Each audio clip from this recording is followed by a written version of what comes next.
pero ya estamos en contacto con el doctor Gabriel Alejandro Cantón. ¿Qué tal, Mario? ¿Qué tal? Buenos días. ¿Cómo te dicen regularmente, Gabriel o Alejandro? Gabriel. Bueno. Está bien.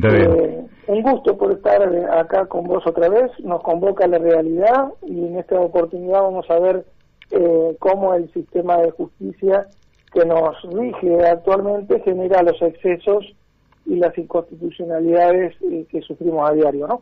Bien, vos sabés que apenas mandé el flyer, lógicamente que muestra, porque aparte ya me lo mostró en ocasiones anteriores, muestra que hay, en algunos casos, podríamos decir, resistencias corporativas.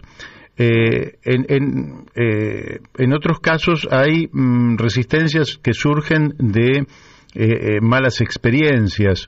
Lo cierto es que vos estás defendiendo el cumplimiento del artículo 24 de la Constitución Nacional, que recaiga, que el pueblo retome la soberanía sobre la posibilidad de administrar justicia y que volvamos al principio, digamos, de tener jurados orales, populares, y que,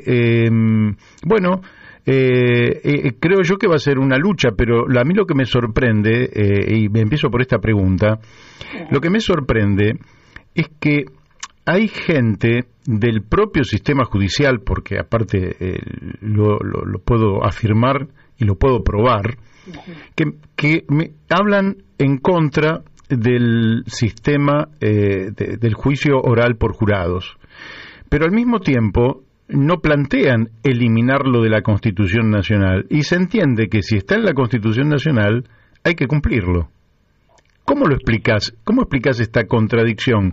Que jueces, fiscales, personas que constituyen el corazón del Poder Judicial tengan resistencia a cumplir algo que está en la Constitución Nacional.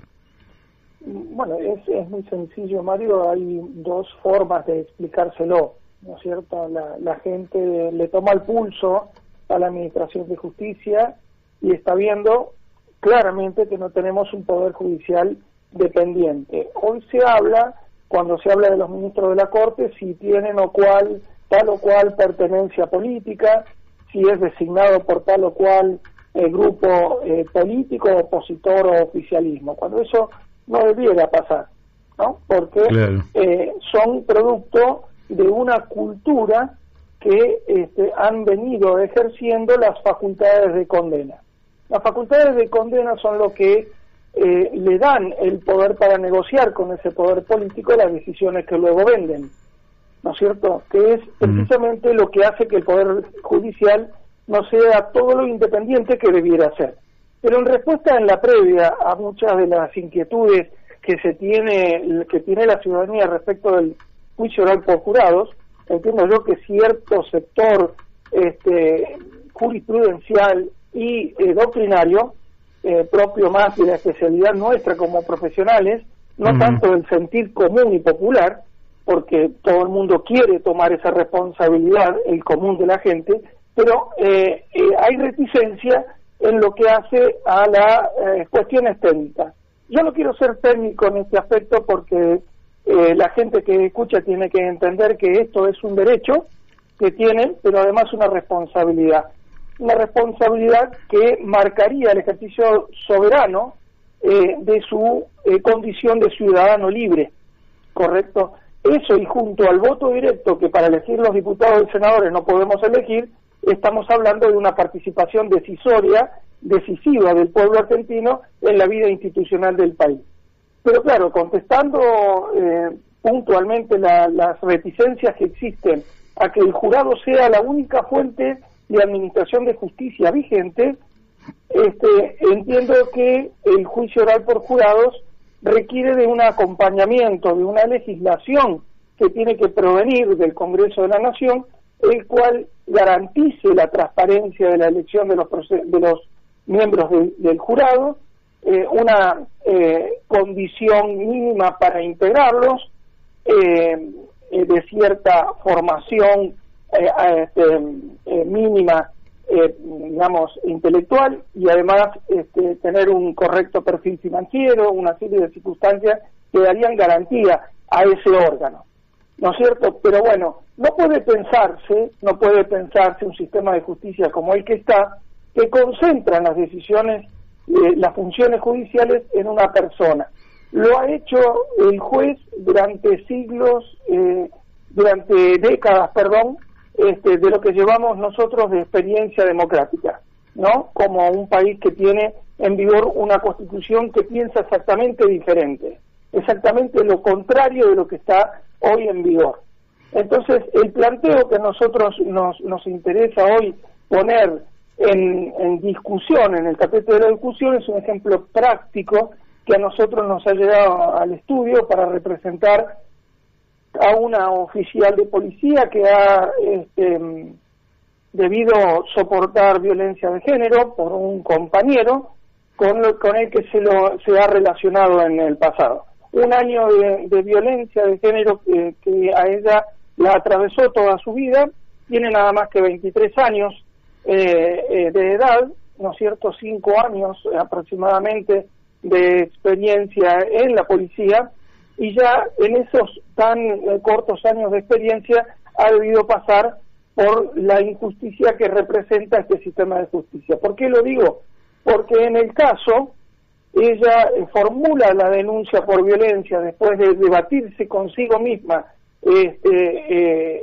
encontrar el coraje para poderlo denunciar. El 25 de febrero de 2021 ella hace la denuncia, pero 2 semanas después su agresor, para cubrir las huellas delictuales de su comportamiento, le hace una denuncia a ella por coacción, presentando una serie de evidencias construidas sin ninguna sustentabilidad en juicio, al cual suscribe la juez en un despacho recientemente apelado por nosotros, en el cual se pronuncia la magistrado ejercitando la función de acusatoria, de proceso y de condena en el mismo pronunciamiento judicial. ¿Por qué lo digo? Porque ella resultó condenada por un juez que decidió imputarle los cargos que su agresor le había propinado falsamente 2 semanas después del inicio de su denuncia, con base en una situación legal que no tenía aprobada, ¿no?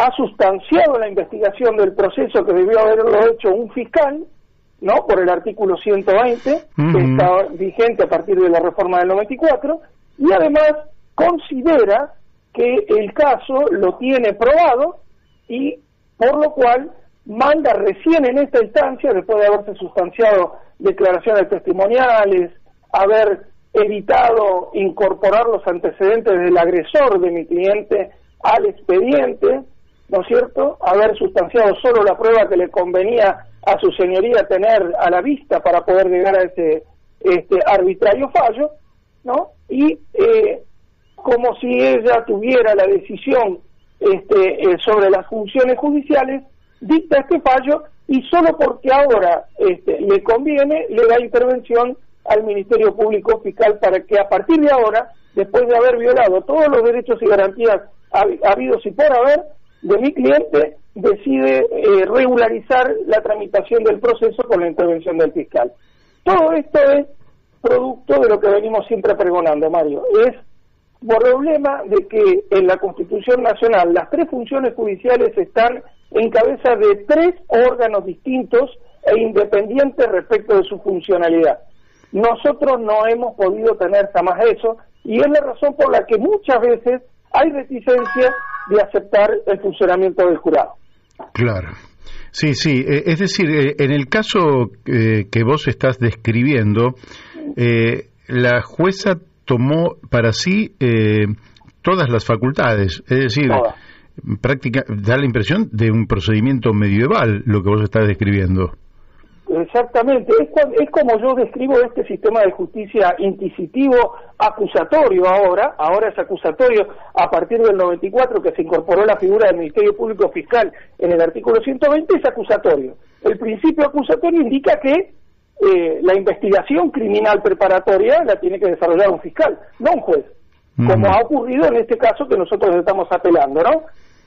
Está en este momento en la sala 4 de la Cámara Criminal y Correccional Nacional, con asiento acá en Cava, ¿no es cierto? Ellos tienen ahora el planteo nuestro de inconstitucionalidad manifiesta a partir de la funcionalidad que derrocha tener su señoría en la tramitación, tanto del proceso en sí mismo por haberse arrogado las facultades instructorias de la causa, sino también porque además da por probado hechos que ni por asomo tiene aprobado con el material probatorio sin justificarse técnicamente hablando, sin hacerse las pericias del caso para determinar la veracidad de los contenidos, de las grabaciones y de los audios y de los textos que se han enviado como prueba de lo que se le acusa a mi cliente. No solo por eso, sino que además ha tratado su señoría de evitar que prueba fundamental que tiene en contra la persona que es por ella reconocida como creyente contra mi cliente por la coacción que se tramita, antecedentes de violencia reincidentes por tercera vez, Mario. 3 antecedentes por violencia tiene esta persona y su señoría ha decidido que no era una evidencia sustancial a considerar en el proceso. ¿Por qué? Por arrogarse a sí misma facultades que no le corresponden. No es un juzgamiento esto. Ella tiene una función clara en la Constitución que es de proceso. Vigilar que se respete las garantías del debido proceso, el juicio justo, ¿no? Y los derechos de defensa en juicio. Exactamente lo contrario hace.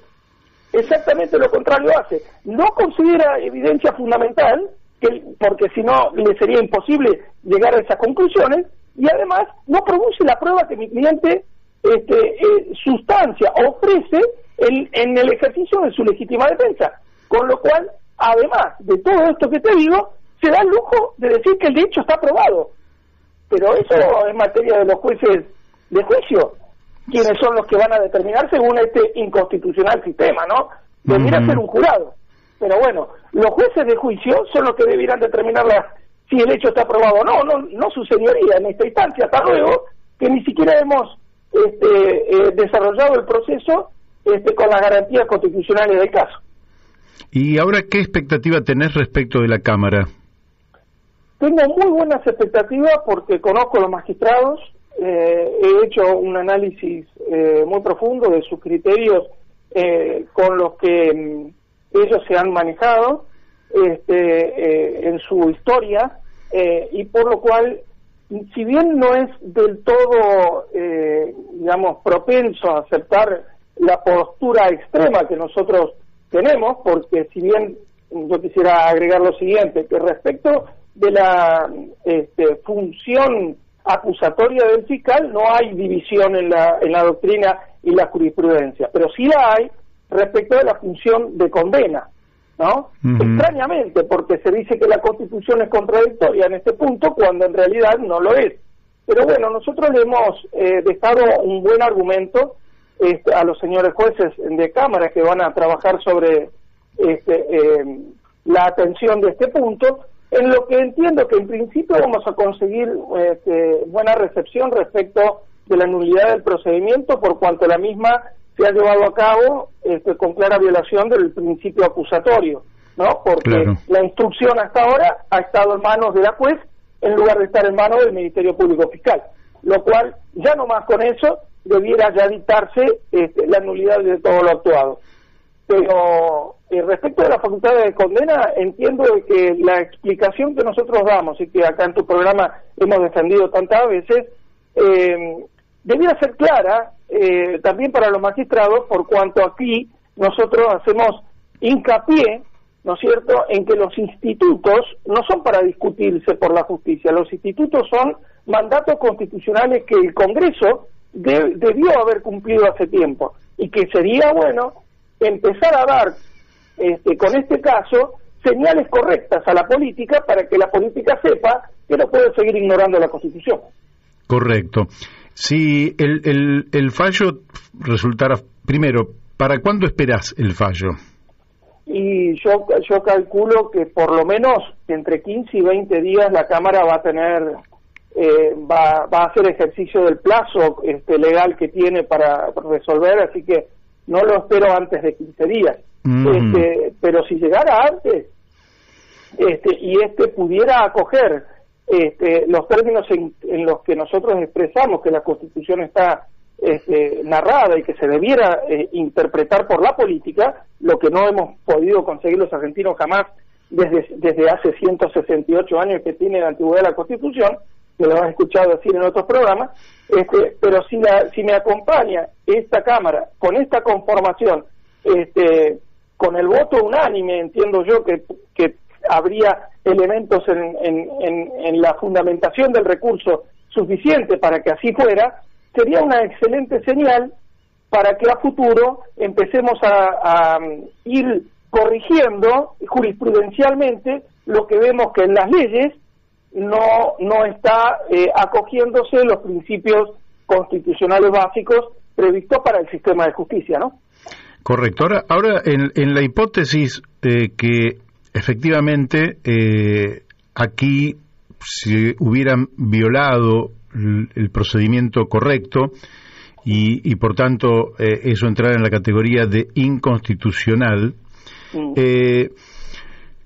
eso podría traer aparejado también un impacto en muchos condenados que podrían arguir que ellos no fueron condenados a través de lo que indica la propia Constitución. ¿Esto nos genera un riesgo de inseguridad jurídica? No, Mario, al contrario. Sería muy interesante que aquellos que fueron juzgados por un juez y condenados por un juez, no habiendo eso sido una, funcionalidad propia del juez, podrían quedar con la posibilidad de solicitar legalmente que sean juzgados por un jurado. Eso sería saludable, no inseguridad jurídica, todo lo contrario, Mario. Si ellos quisieran ser juzgados por sus pares, como dice la Constitución que debieran ser, esto no debe ser, como es hoy, elección de quien es sometido a proceso. Hoy en la mayoría de las jurisdicciones provinciales que no acogen el juicio oral por jurado, y incluso aquellas que sí lo acogen, es una elección de quien es sometido a proceso, ¿no es cierto? ¿Desde cuándo entonces, como te he dicho siempre, los mandatos constitucionales son para elección de quien es sometido a la jurisdiccionalidad del Estado? No, el juicio oral por jurado debiera ser el único sistema de justicia vigente con el cual se los juzgue.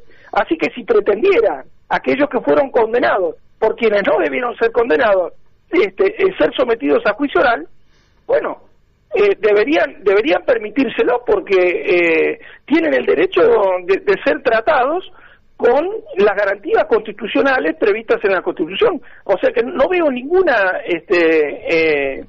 problemática en ese aspecto. Al contrario, se estarían subsanando muchos errores que se han cometido en el pasado.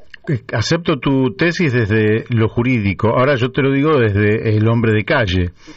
Sí. El hombre de calle va a decir, hay gente que está bien condenada adentro de las cárceles, sí, y arguyendo esto podrían quedar en libertad. La respuesta que hay que dar al respecto es que las leyes que salen del Congreso son siempre de aplicación hacia el futuro, ¿no? Claro. Salvo aquellas penales que representan una mejora en la condición del reo, ¿no? Si esto, como derecho que tiene un reo hoy, que fue condenado por quien no tendría que haberlo sido, arguye que sus derechos del debido proceso le han sido vulnerados, tendría razón, y no podemos pensar nosotros como ciudadanos de a pie que este hombre, al ser juzgado por un juicio oral por jurado que tuviera a disposición la misma prueba que lo condenó, no tendría que pensar que ese resultado podría variar.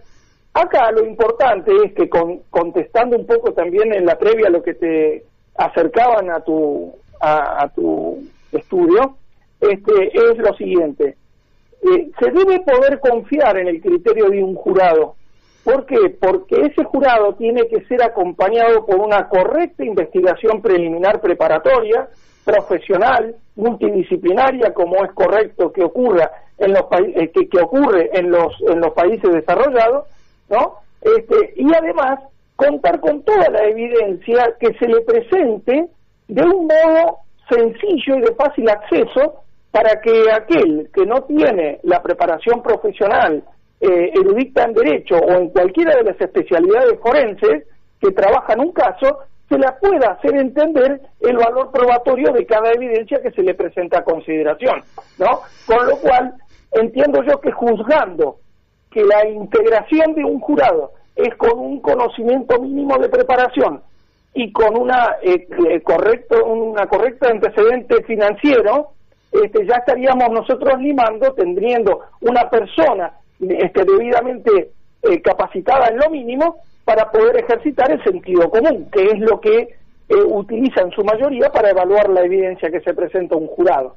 ¿Correcto? Entonces, correcto. Esto no debería presentar ningún resquemor o preocupación porque vayamos nosotros, los ciudadanos, integrando un jurado, a liberar gente de la cárcel que no lo mereciera. Bien. Te hago la última, pero muy cortito porque ya el tiempo se nos fue. ¿Cómo funciona acá? Existió un fuerte debate hace no mucho tiempo atrás sobre el tema de la prisión preventiva. ¿Por qué? Porque digamos, el acusado podría interferir en la investigación o podría huir y eso justificaba entonces una prisión preventiva. ¿En cuánto podría estimarse una prisión preventiva? Porque aquí lo que ha habido en algunos casos, independientemente del nombre y apellido de la persona, ha sido un exceso de prisión preventiva que terminó realmente en una verdadera condena sin que hubiera fallo. Bueno, la respuesta es muy sencilla y corta, te la voy a dar. En el proyecto de reforma que hemos hecho nosotros, la regla es que el acusado deba vivir el proceso en libertad, con lo cual la prisión preventiva se haría solo en casos de excepcionalidad que juzga el juez. El juez sí tiene esa facultad en el proyecto que es el custodio natural del proceso, por eso es que la función propia procedimental le queda a su cargo, porque es quien después meritúa la prueba, asigna la cantidad de años que le va a corresponder por el veredicto de condena que haya dicho un jurado. Entonces, en la labor del juez, que sí es la que constitucionalmente tiene, merituaría cuando el fiscal presenta las características propias de la ley que hoy están vigentes, que es el peligro de fuga y el peligro en que esta persona en libertad pudiera influenciar durante la tramitación del proceso. Claro, pero hay una diferencia fundamental, Mario, que hay que entender, que no es el proceso actual. El proceso actual comienza con la denuncia y toda la sustanciación de la investigación se hace en el proceso penal. En el proceso nuestro, el adversarial que proponemos, el juicio comenzaría una vez que la investigación preliminar preparatoria se termina y el fiscal considera que tienen elementos de juicio necesarios para ir a juicio. Quiere decir que yo voy a utilizar los recursos estatales para juzgar a una persona cuando ya tengo todas las evidencias del caso recolectadas y el jurado me autoriza a que esos cargos sean impuestos. Bueno, correcto. Perfecto. Entonces, bueno, hay una diferencia muy fundamental, ¿no? Que bueno, no tenemos hoy. Creo que aportamos a un gran debate y seguirá el debate. Te mandamos un fuerte abrazo, Gabriel. Buena semana, te agradecemos. Gracias. Y hasta pronto. Un saludo a todos los oficiales que por suerte me han llegado numerosos apoyos, saludos de apoyos y todo, que yo los estimo y aprecio muchísimo y estoy con ellos porque se juegan por nosotros la vida todos los días en las calles. Gracias. Muy bien. Bueno, acá nos despedimos.